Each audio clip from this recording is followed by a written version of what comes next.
Shabbat Shalom. Big Yasher Koach to the Klaristenfeld family for showing up, as we say in Hebrew, Bazman, for the early part of the service, not unnoticed by the rabbi. My dad once gave me the phone number to my grandmother. And he said it is 212, and then he said OR9 7186. Now, is there anyone here who can explain where that OR9 7186 came from? Oh, bless your heart. No. OR9 was not Oregon. Nope. Lived in 212 area code, New York. But OR is what's going on? Why are there letters being introduced to a phone number? That's how we used to do it. And what did we used to do? Memorize. We had to memorize. Okay, very good. And what was the tool? What was going on with the letters? Thank you. There was a rotary dial. And each number corresponded to a different letter. Or one number had like 3 letters that it corresponded to. And one way you would remember a phone number is by using the letters as a mnemonic. A phone number is a code, and it also now has a mnemonic. Now, those of you who are Gen Z or X, let me explain to you what I'm talking about. Long before, when you wanted to make a phone call, you looked to your watch and said, Siri, call, and you just listed the person you wanted to call. Or you reached into your pocket and said, Siri, please call this person. We had numbers we had to learn, and our phones were linked to our own houses. It was quite a commitment you had to make to call someone, and the phone was attached to the wall. So in order to call someone, you had to make an appointment, you had to bargain a speaking time with other members of your family, and if you were talking to a significant other or a potential significant other, you had to pray to God that your parents were not listening in on the other end of the line. Okay. All this is to say that back in the day, there was a mnemonic and there was a code when we wanted to speak to someone. My grandmother existed. I wanted to speak to her, but I had to know this code and the mnemonic which helped me to remember this code. My question to you is, in Judaism, when we want to speak to God, there is a code that we have. What are some of the words that we use in prayer in the Jewish community that allow us or that give us a pathway to speak to God?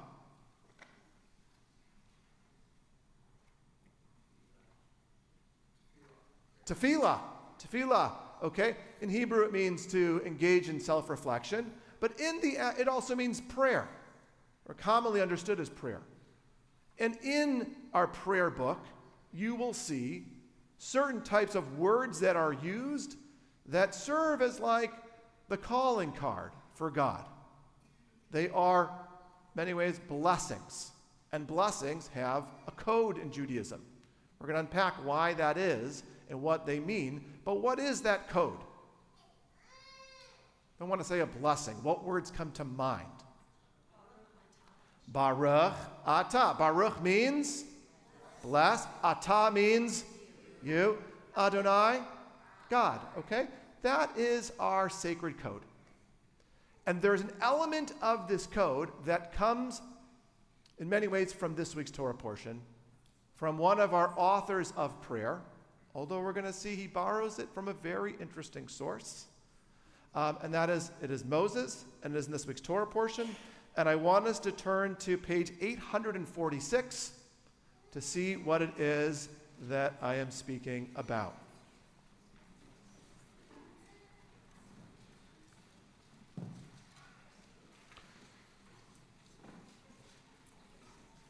So this week's Torah portion is called She'lah L'kha, sent out.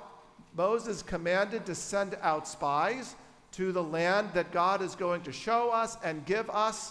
The spies come back and say, we are like grasshoppers. We want to go back to Egypt. That was not well received by God. In addition to the fact it starts a big upheaval in the community, things are going sour, and God gets upset. God pretty much says, I'm done. People of Israel, if you can't have faith in me, then that's it. We're going to stop the whole project right here. Which causes Moses to engage in prayer. And let's look at the words that he uses. Verse 13. Vayomer Moshe el Adonai. Okay? But Moses said to the Lord, when the Egyptians from whose midst you brought up this people in your might hear the news, they will tell it to the inhabitants of that land. Now they have heard that you, our Lord, are in the midst of this people, that you, O Lord, appear in plain sight when your cloud rests over them, and when you go before them in a pillar of cloud by day and in a pillar of cloud by night. If then you slay this people to a man, the nations who have heard your fame will say, it must be because the Lord was powerless to bring that people into the land he had promised them on oath, then that he slaughtered them in the wilderness. Okay? Let me read that in Hebrew, and I want you to listen for a word that happens again. I'll emphasize it. Parasha She'lah L'kha v'shemu Mitzrayim ki halita b'chochacha et ha'am hazeh mikirbo ve'amru al yoshev ha'aretz hazot shamu ki ata Adonai b'kerev ha'am hazeh asher ayin ba'ayin yir'eh ata Adonai v'ananecha omed alehem uve'amud anan ata holech lifnehem yomam u'amad eish laila ve'hamata et ha'am hazeh ki ish echad ve'amru hagoyim asher shamu et shimacha lemor. Continue. But did you hear the word that I was emphasizing? What's the motif in Moses' prayer? Ata, which in English means you. What is going on here? What is Moses trying to accomplish here by using the word you? I hear someone talking over here. Moses is putting the responsibility on God. It is you. Okay, very nice. Very nice. Anyone else?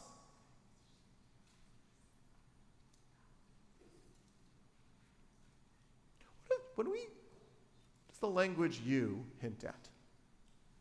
We start saying you. Thank you, Olga. There's a relationship. It hints at a relationship. Yeah. Second person here. Yes. Very good. Anyone else? All the way in the back, yeah.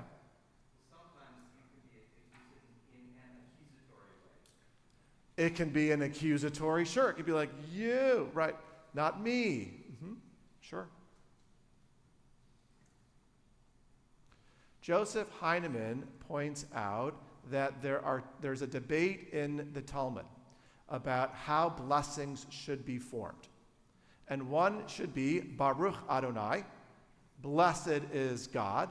And the other is Baruch Atah Adonai, blessed is you, you God. What is the difference between blessed is God and blessed is you, God? You're talking to God. There's a relationship here. Really good. What else? We're building off of that. What else?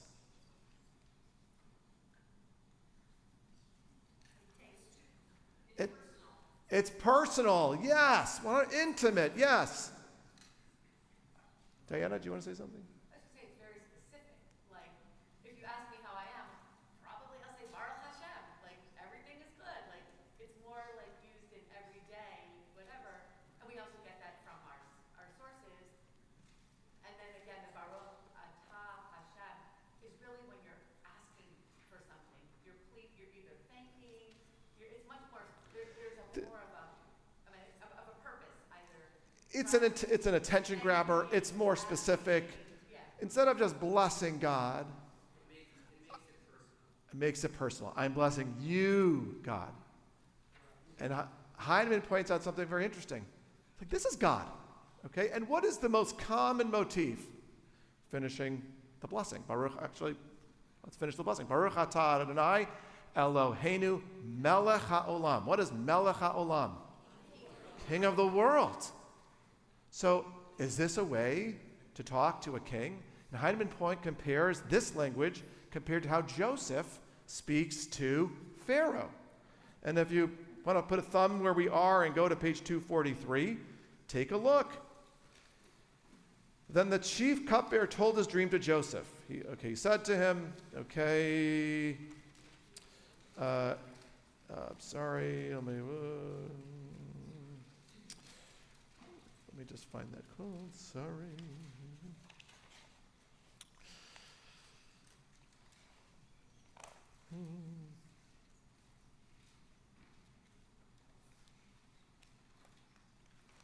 Sorry. 1 second.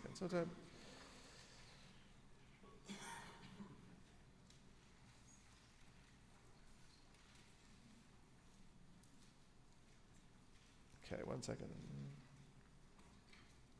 Okay. Well, I don't have a good example. I think I turned to the wrong quote. But what I will say is this: when you study this, the narrative of the dreams and how Joseph speaks to Pharaoh, he always refers to Pharaoh in the third person. Because what chutzpah would it be for someone to talk to the king as if a lowly person knows the king or could use the king's name? Only out of a place of humility should we address the king. And here, Moses, for the first time, says you. Now, why then, at this moment, is Moses using the term you? What's going on that's motivating Moses to say, what are they going to say about you, O Lord?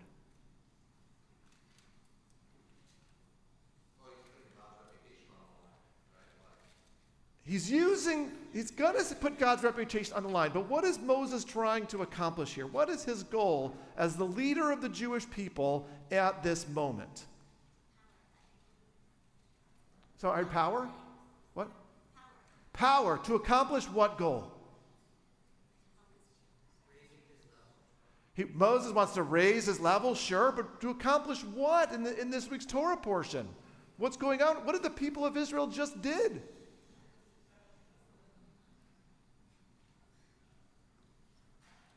They have sinned. They didn't show faith. They are worthy of shame. And Moses is saying precisely at this moment, God, I want to reach out to you. That this goes contrary to how we might feel when we experience shame. When we make a mistake, those of us who have children about to go to college or have children in college, right?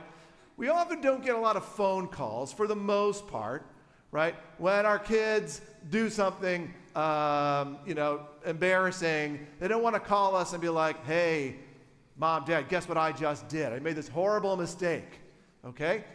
And Moses is saying, no. This is the relationship that we have with God. God is not only here with us when we are great, but most importantly, God is with us in our shame. And Moses boldly calls out God, you, hey, I know you. You are the God who is with us during moments of shame, and therefore, hey, we need your help right now. Okay? Here's the interesting piece. I said earlier that Moses borrowed off this idea of using the word atah, of talking to God using the word atah. Question to you is, I don't know if you know this, but where does Moses get this language from? That one could speak with God using the word you in such an intimate way. The hint is Rosh Hashanah, day 1, when we learn about the banishment of Hagar. Hagar is banished by Avram and Sarah, and in this moment of being alone and desert, an angel of God comes to her, and God says, I'm with you. And how does she respond?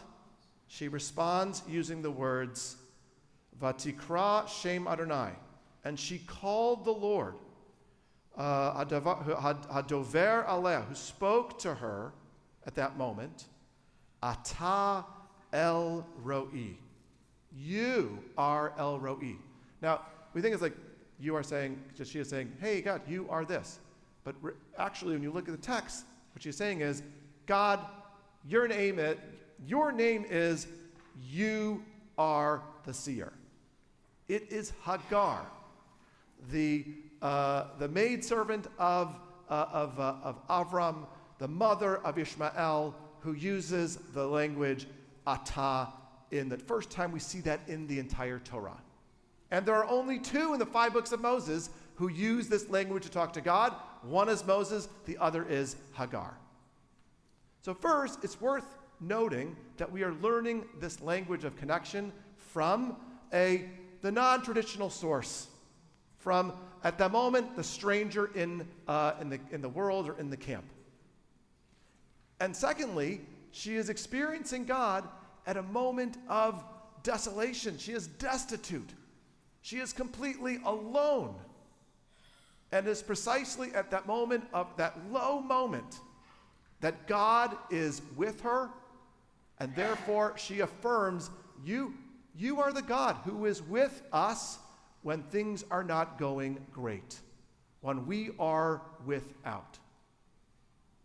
She's making an argument, or she is affirming an aspect of God, that God is not only among us when we have everything, but God is with us during moments when we are without.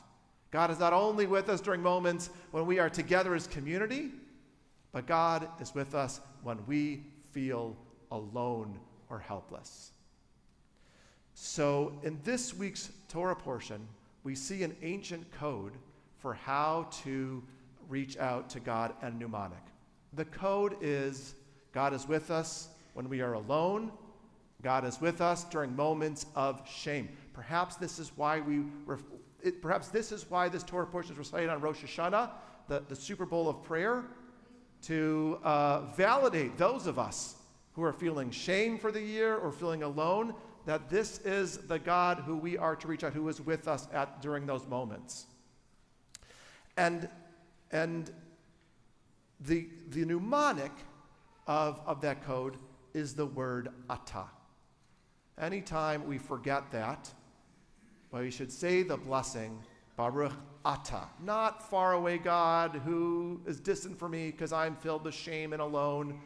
I'm told you're great, but no, you are great because you are with me at this moment. Now, no one's raised the point, well, wait a second. Do we need to use that set code? Do we need to use that set amount? Can't we just all reach out? The answer is, God accepts all languages. But sometimes we forget the words. Sometimes we forget and we feel that we don't have the language. That's where the mnemonic of Atah comes to serve us as a sacred reminder that every time we say those words, we are reminded of the sacred author, Moses and Hagar, and we are reminded of the value behind them. That God is with us during moments when we are low, and God is with us during moments when we feel shame. Shabbat Shalom.